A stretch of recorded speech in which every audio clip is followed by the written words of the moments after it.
রমজান মাসে জম্মু ও কাশ্মীরের গুলমার্গে আয়োজিত একটি ফ্যাশন শো ঘিরে শুরু হয়েছে তুমুল বিতর্ক। বিভিন্ন মহলে উঠেছে সমালোচনার ঝড়। মুখ্যমন্ত্রী ওমর আবদুল্লাহ এই বিষয়ে তদন্ত রিপোর্ট চেয়ে পাঠিয়েছেন। বিধানসভায়ও হয় তুমুল হট্টগোল।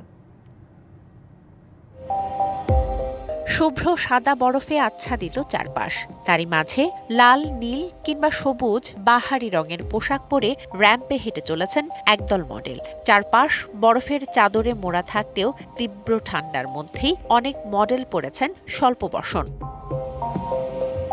বরফের এই দৃশ্য মুসলিম অধ্যুষিত অঞ্চল কাশ্মীরের গুলমার্গ স্কি রিসোর্টের।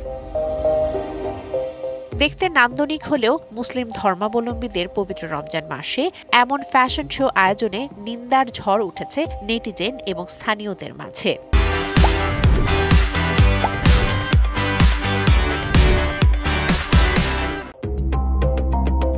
রমজানে বিশ্বের মুসলমানরা ধর্মীয় ভাব গাম্ভীর্যের সাথে রোজা পালন করেন, তাই খোলা আকাশের নিচে প্রকাশ্য বরফের মধ্যে আয়োজিত এই ফ্যাশন শোকে ঘিরে তৈরি হয়েছে তীব্র বিতর্ক।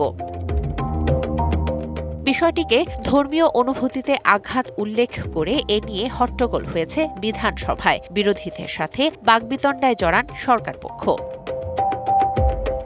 জম্মু কাশ্মীরের মুখ্যমন্ত্রী ওমর আবদুল্লাহ এ ঘটনার তীব্র প্রতিক্রিয়া জানিয়েছেন এবং দ্রুত তদন্ত রিপোর্ট তলব করেছেন।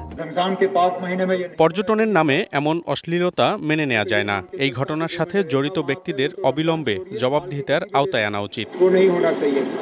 এদিকে এই ফ্যাশন শো এর অনেক ছবি এবং ভিডিও সামাজিক মাধ্যমে ছড়িয়ে পড়েছে। নেটিজেন এবং স্থানীয়দের মতে, যেখানে মানুষের ধর্মীয় বিশ্বাস খুবই গভীর, সেখানে রমজান মাসে এমন আয়োজন করা উচিত হয়নি। কেউ কেউ একে অপমানজনকও আখ্যা দিয়েছেন। শোভন শাহমিন দিশা, ডিবিসি নিউজ ডেস্ক।